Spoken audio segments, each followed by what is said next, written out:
This is the Average to Savage podcast with Paul Guarino. Everyone and anyone, athletes, celebs, and much more.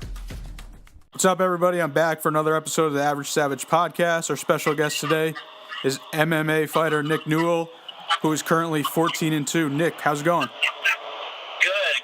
I'm really happy to be on the podcast. Yeah, man, I appreciate you coming on. So let's just jump right into it.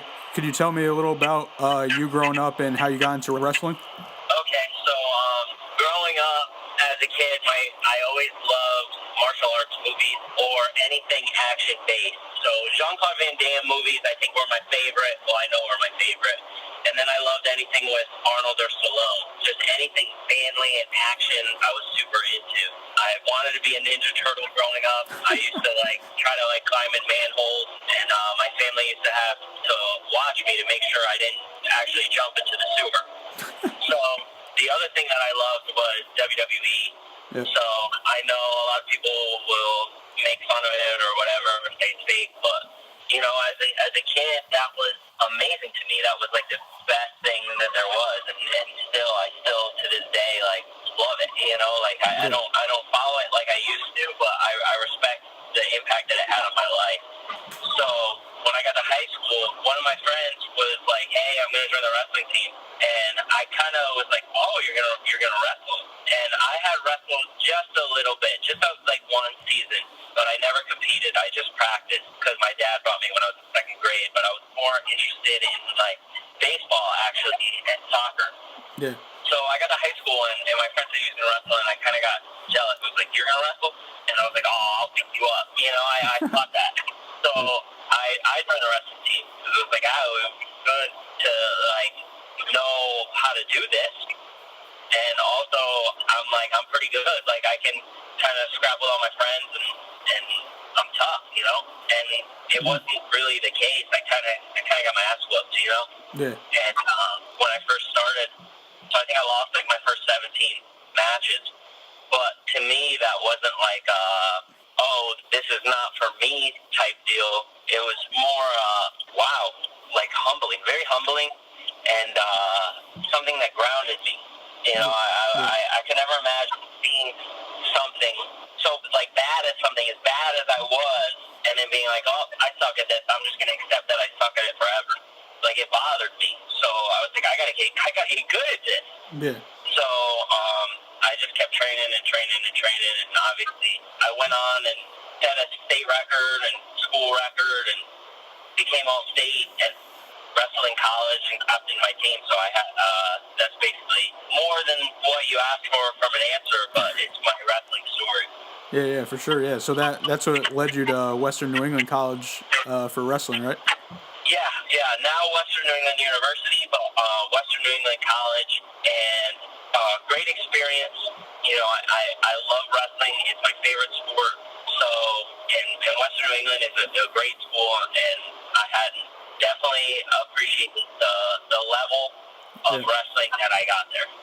Yeah. Now, coming out of college, what made you want to turn into a pro MMA fighter? So, just like many other people, I didn't really understand what MMA was. I had watched Ken Shamrock fight a couple times because, again, I like pro wrestling. Yeah. But it wasn't until the Ultimate Fighter Season 1 that I was like, okay, I really am starting to understand what's going on and what they're doing. And I just wanted to know how to do what they were doing. Gotcha. And I didn't have any expectation to make anything out of it. It was just something that I thought would be good to know. Yeah, definitely. And I started training and started doing my thing, and I still was learning the little intricacies and little things that go into it. And I had a guy that I was training with fight, and I went to the fight, and he was good, but I was noticing all the other fights, and I was like, oh, I can beat these guys up. And again, I got kind of jealous of these people. I don't think that's the appropriate reaction to have, jealousy, but I definitely was. I saw that, and I was like, oh, I could 100% beat these guys up. So I had to talk with my coach, and we did what it took to get me ready, and I started fighting. Gotcha. So you went 5-1 as an amateur, right? Actually, no. I had a very short amateur career. So I I lost my debut at 170, and then I cut down to 155, and I went 2-0. But I fought two really good guys. And at the time, there was no athletic commission. So if the promoter said you're good to go, you're good to go. You didn't even need medicals. This was the state that Massachusetts was in.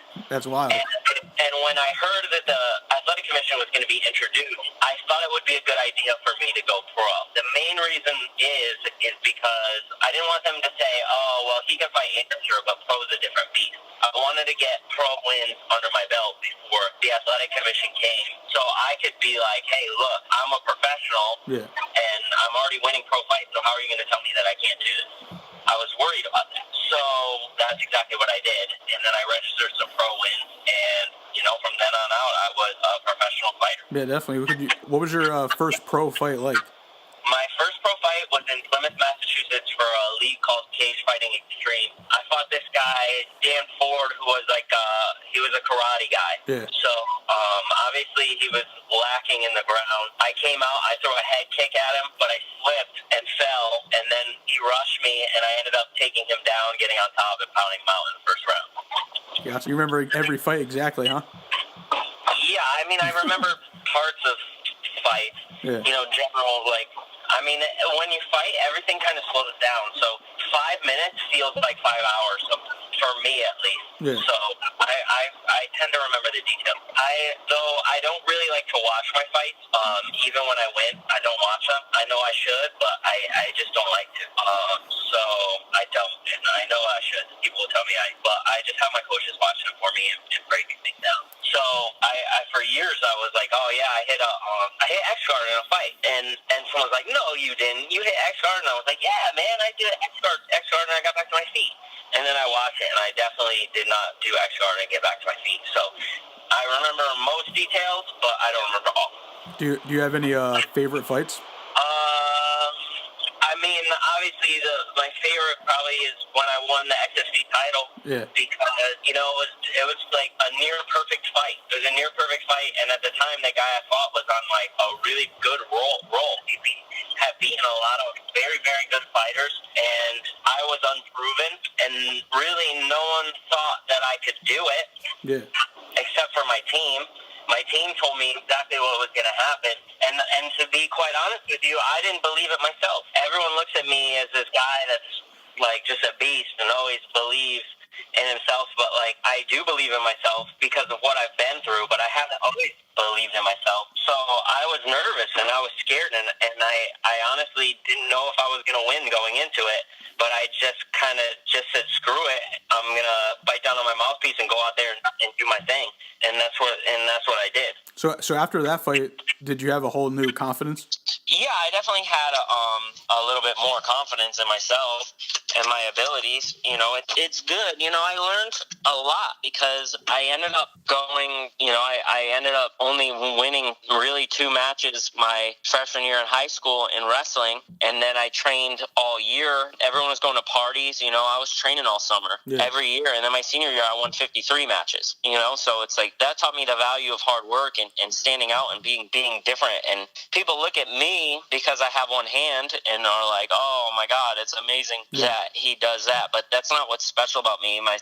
The thing that's special is my consistency and my attitude. And I'm always going to try to learn and get better. I appreciate the value of hard work because nothing has come easy to me. Yeah, definitely. And I know you started out 11-0, and then you suffered your first loss versus Justin Gaethje. But what did that fight teach you about yourself? I mean, really, if you watch me fight, I don't get hit a lot. I have very good footwork with my feet. Yeah. But that fight, I evaded, and it taught me that I need to kind of relax a little bit. Because when I first started the fight, I was tuning them up, and I was landing all these shots, but I was too anxious and too, rigid, and I was throwing to finish, and I kind of, put too much in it, and I couldn't pick the appropriate time to step back off the gas pedal and reassess. And it also showed me that, I was tough. I could take a shot and keep fighting. So I appreciate that fight. I appreciate my losses just as much as my wins, In this game, if you're not first, you're last, but if you can't lose gracefully and learn a lesson from it, then you're never going to get better. Yeah, definitely. Does it say something about him that he's a star in the UFC now?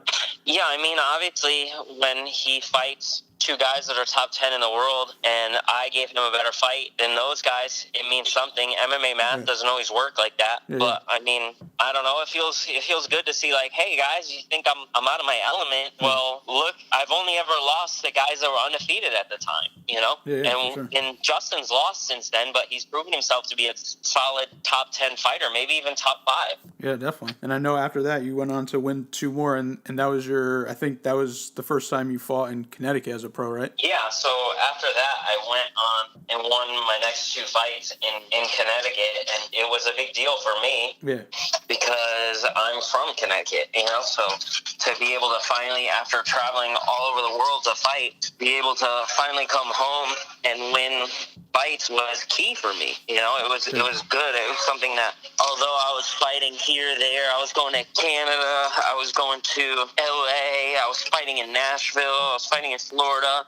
It was good to be finally home, and a lot of my friends will fly out to my fights, but it was good for them to not have to do that. Yeah, definitely. And then what made you retire in 2015 and then come back in 2018? Okay, so the truth is, there's no solid answer for that, right? Sometimes it just comes down to how you feel. Yeah. So at the time, I felt like I was at a standstill. I had been getting injured a lot every fight camp, and my body was hurting, and I was pushing through to fight because I needed the money, you know, and if I didn't do it and I didn't fight, then I made no money. And I had a condo that I bought, you know, I mean, obviously it's like I didn't go above my means, but I needed to take care of myself, right? I lived at home, honestly, till I was 29, and I slept in my coach's basement, you know, so I was like, you know what, I'm almost 30 years old, I'm going to buy my own place. So I did, and I lost to Gagey, and I sat out for like a year waiting for another fight, and the money just wasn't consistent enough for me to feel comfortable going into my 30s. I didn't want to be this like guy that's 40 years old that doesn't know what he's going to do next, because he's just like, oh, I'm just going to fight and just BS around, you know. And so I was like, I'm going to focus on me. I'm going to get my body healed up. I'm going to get my body recovered. I'm going to open up my own gym, and then if I decide to fight again, it'll be on my own terms, and I won't have to do it because of the money. I'll do it because of the love, and that's exactly what happened. Yeah, and what is this, your 3rd or 4th year going into owning your own gym? Yeah, we Fighting Arts Academy, CT, in West Haven, Connecticut. It's a branch of the Springfield, Massachusetts Fighting Arts Academy, and we've been open for 3 years, since April. April 2nd was the day we went in business in, 2016? Yep. So, yeah, we've been open a little over 3 years, and, you know, we've had some great results. Yeah, what's your experience been like coaching now? It's definitely has its challenges, but it really helps improve my technique, because I'm really watching everyone and everything and breaking down all the techniques I've been doing, so I can teach them better. Yeah, definitely. Now going back to 2018, you got the itch to fight again. Is that what happened? Yeah. So 2018, I was helping guys train for fights and training, and I was like basically in fight shape and doing well, you know. And I said, you know what, I need to do this again. I don't want to have any regrets. I don't want to grow up and be like, oh man, I could have done this or I could have done that. Like, whether I can do it or not won't bother me, as long as I know that I gave it everything I had to make it happen. Yeah, definitely. And your first fight back, you won by submission in the first round, and then you got on Dana White's Contender Series. So how did that come about? Like, how did you get on the Dana White Contender Series? So I fought and I won, and I was complaining that I needed to be in the UFC. So nothing, I didn't hear anything, you know, and honestly, I've known him for a long time. I still have like the hardest time saying his name, but, Ali, everyone knows Ali, called me up, and he's like, brother, let me tell you something. I'll get you in. So I was like, listen, I've been working at this a long time. Like, if you can get me a meeting with Dana White, I'd appreciate it. So he did. He got me a meeting, and then, you know, we convinced him to give me a shot on the Contender Series. So that's basically how it happened. He called me up and promised me that he would make it happen, and he did. So, you know, that's basically how I got on. He used some of the leverage he had and from some of the guys he has, and used it to get me an opportunity. Gotcha. And what was it like just to get the opportunity to fight in front of him? I don't really care about stuff like that. You know, my goal obviously is the big shows. Yeah. I want that UFC fight or that main card Bellator MSG fight or that Japan on New Year's fight. You know, I want those things. But for me to do that, I'm treating it the same whether I'm fighting in a room with no one like I was on the Contender Series or a packed stadium with everyone screaming my name. It makes no difference. There's still someone in front of you, and you have to fight that person. Yeah, definitely. Was that weird, just fighting in a crowd full of room? Like, how many people were there? Like, less than 50? Like 100 maybe. Yeah. But here's the thing. You do that in practice all the time, right? Yeah, that's true. So I fight people in practice, and now practice and a fight aren't the same thing. Yeah. And as much as I like to say, like, oh, being in a room like that and having no one in the crowd really threw me off, and that's why I lost, because of my head was out of it, and I thought it was weird. But, like, the truth is, I didn't really care or notice the difference. I actually liked it because I could hear my coach a little bit better. Yeah.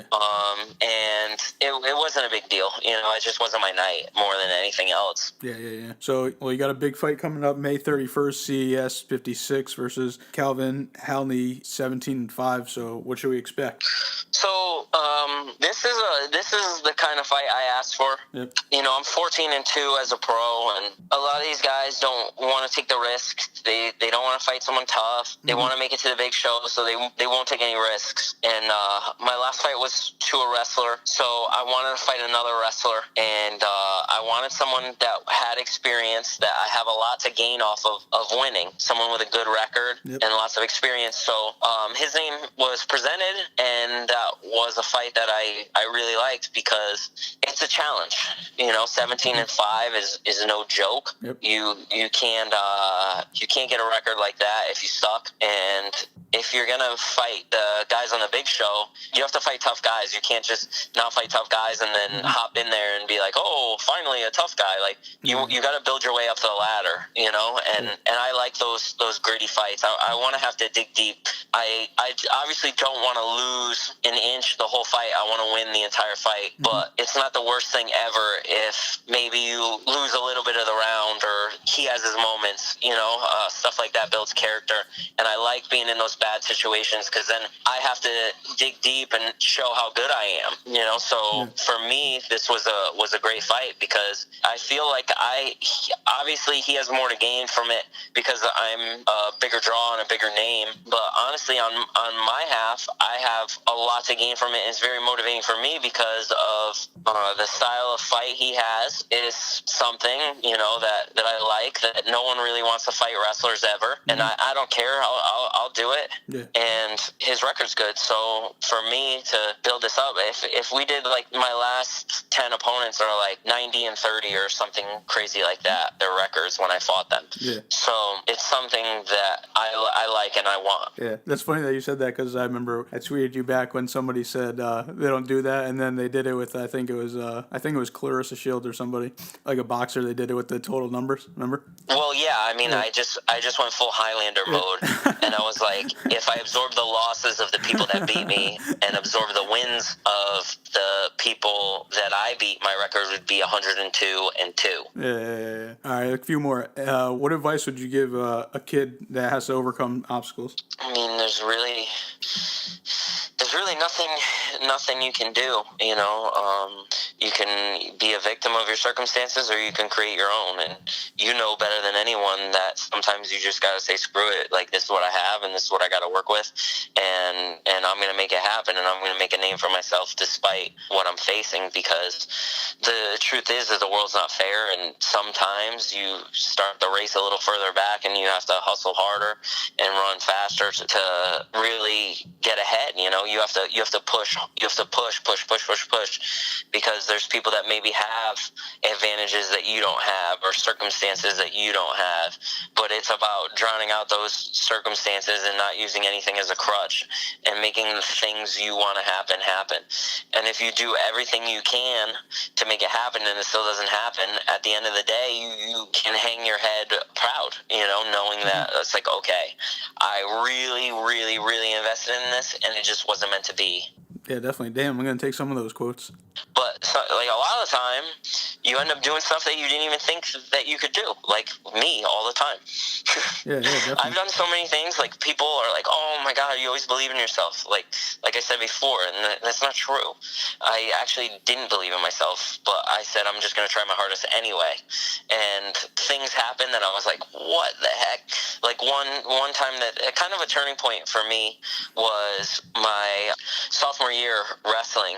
I had this one guy that pinned me like really quick the year before, and then I had wrestled him in like club, and he killed me.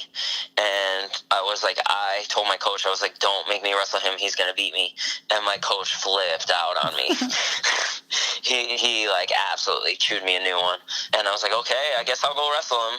And I didn't think that I would do well, and I barely lost. And then I was like, man, if I just believed in myself a little bit more, I would have won, you know? And that kind of motivated me. But even after that, I still haven't been perfect, you know? But I appreciate the value of hard work, and I think that special things happen when you truly believe in yourself. Yeah, definitely. And then last ones, these are some fun questions. You ready for them? Yep. All right, who's your favorite MMA fighter? Me. All right, I'll take it. All right, what about WWE wrestler? Like, who'd you grow up liking? Okay, so Or I should say have a lot of friends WWF. that are pro wrestlers. But when I was growing up, my favorite was Bret Hart, 100%. The best there is, the best there was, and the best there ever will be. All right, He gave me his glasses once. All right, I'll take it. What about what's on your playlist? Oh, man, I listen to everything. So I don't really like country music that much, but sometimes a few of them slip through, you know. But for me, it's mostly like alternative or indie rock and gangster rap. Those are like my two things. You know, it's one end of the spectrum or the other one. Gotcha. What about what's your favorite meme of all time? I have so many memes. There's one, it's a guy with like ranch sauce in his pocket, and it said, you know, I keep that thing on me. And I don't know why, for some reason that makes me laugh like so much every time I see it. And like other people will be like, Nick, that's not that funny. And I'll be like, well, you're wrong. It's hysterical to me. I thought one of the funniest ones you posted, I'm pretty sure you posted, was when the person's wearing the guy is wearing the Ugg boots and says, when you're serious but you're dead ass, or something like that. Yeah, because it's making fun of like basic women and guys from Long Island. What's something people don't know about Nick Newell? I don't know. Honestly, I kind of put my whole life out there, and I think sometimes I need to pump the brakes, you know. But obviously, my favorite thing is my family and my son, and you know, I love my wife, and I have like a good thing going on. And I used to kind of like to go out and have fun and party and stuff like that. But in recent years, I've fallen in love with getting more sleep and going to bed early and being healthy and just really taking care of myself, you know. But that's like not a unique trait. There's plenty of people that do that. And I just honestly, people ask me, what's your hobby, and I'm like, my hobby is what I do every day. Fighting is my hobby. This is a hobby to me, you know. If it was something else, then it wouldn't be as much fun and I wouldn't be as good at it. So I spend all my time in the gym, and if I'm not in the gym, I'm with my family. Gotcha. Would you rather be in a UFC fight or win the lottery? That's not a real question, because you didn't say how much money was in the lottery. All right, let's just say $1 million. $1 million? No, I would fight, because there's certain things that I've worked so hard for my whole life, and to not have that happen would just, you know, like the money isn't, you can always make more money, but making a legacy for yourself and being remembered is harder. Yeah, for sure. Well, I appreciate you coming on. But if you gave me like 50 million, and, you know, like, or like even like 20 million, I'd be like, okay, I'll go, I'll take this money and then I'll go fight somewhere else. Gotcha. All right, well, I appreciate you coming on, and let the people know where they can find you on social media. Okay, pretty easy. So if you're on Facebook, just type in Nick Newell, or facebook.com/Nick Newell MMA. Easy, but if you really want to talk to me, you really want to interact with me, I'm on my Twitter and I'm on my Instagram. I don't know if the kids use Twitter anymore, but my Twitter and my Instagram are both the same, @Notorious Newell. All right, appreciate it, and good luck the 31st. Okay, thank you.